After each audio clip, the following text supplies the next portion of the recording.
नमः शिवाय। मैं हूं एस्ट्रोलॉजर के एम सिन्हा और मैं अपने इस यूट्यूब चैनल पर आप सभी का हार्दिक स्वागत करता हूं।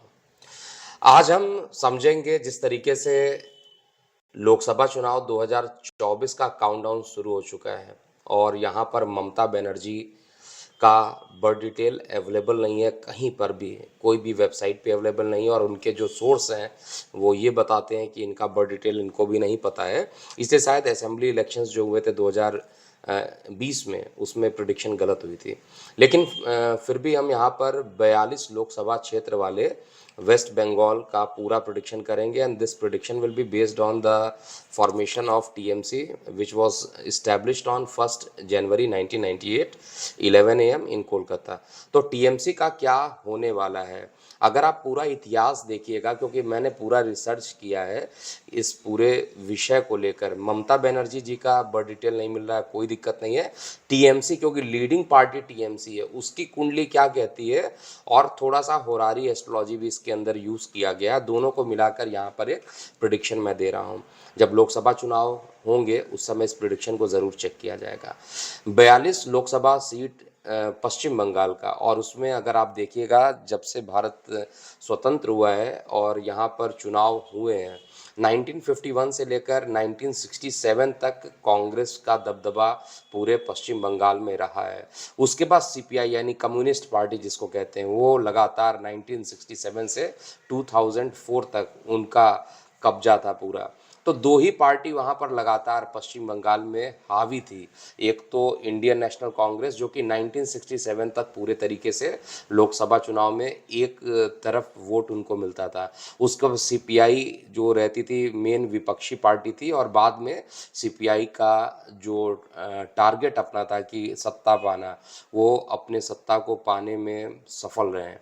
उसके बाद 2004 तक इनका प्रभुत्व पूरे तरीके से रहा और 2004 के बाद से कहा जाए 2004 के बाद से लगातार टीएमसी का जो राइज हुआ है, क्योंकि टीएमसी 2009 के बाद, माफ़ कीजिएगा, 2009 के बाद जो टीएमसी वहाँ पर आई है वो लगातार 3 बार वहाँ पर लोकसभा चुनाव में सबसे ज़्यादा सीटें उनको मिली है। 2009 में जहाँ पर 19 सीटें, 2014 में 34 सीटें और 2019 में 22 सीटें इनको मिली हैं। तो आइए हम समझते हैं कि एस्ट्रोलॉजी के अकॉर्डिंग टीएमसी का चार्ट क्या कह रहा है। टीएमसी की कुंडली अगर आप देखिएगा तो मीन लगन की कुंडली बनती है और जो इनका राशि है मकर राशि बनता है। तो मीन लगन मकर राशि की कुंडली है, और जब राहु की महादशा चली थी तब इनके लिए इनका जो स्थायित्व था बहुत तेजी से बढ़ा। स्टार्टिंग में जब पार्टी का फॉर्मेशन हुआ था मंगल की महादशा चल रही थी। मंगल की महादशा में पार्टी ने बहुत कोशिश किया, लेकिन हर समय पार्टी को निगेटिव चीज़ें ही देखने को मिली।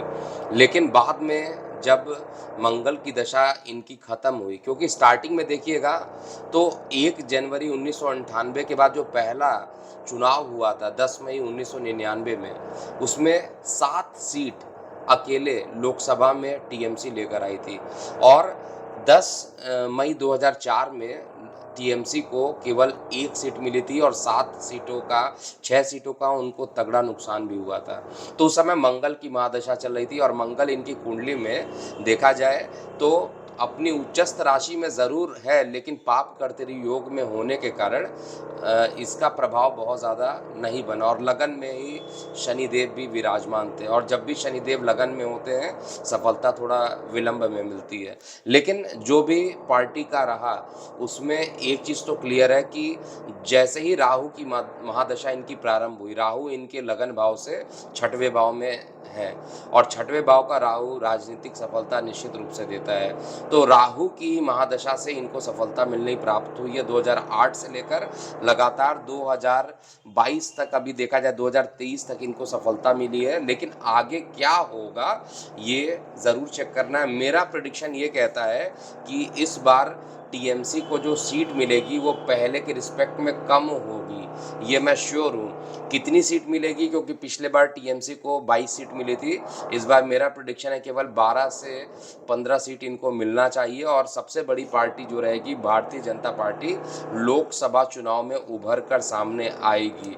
और अगले विधानसभा तक आते-आते विधानसभा का विश्लेषण मैं आगे आने वाले समय में करूँगा। विशेष रूप से जो चार्ट है मैं आपको डिस्प्ले में भी दिखाऊँगा, और जिनको इसको नोट करना है ज़रूर नोट कर लीजिएगा। लेकिन जो प्रेडिक्शन है वो एक चीज़ ज़रूर बता रहा है कि आने वाला जो समय है वो टीएमसी को भारी पड़ने वाला है। और एक बार डिस्क्लेमर ज़रूर दे देता हूँ कि ये प्रेडिक्शन जो है केवल टीएमसी का फॉर्मेशन के चार्ट से है, और साथ में होरारी एस्ट्रोलॉजी का इसमें यूज़ किया गया है। तो अभी के लिए इतना ही। मैं हूँ एस्ट्रोलॉजर के एम सिन्हा। ओम नमः शिवाय।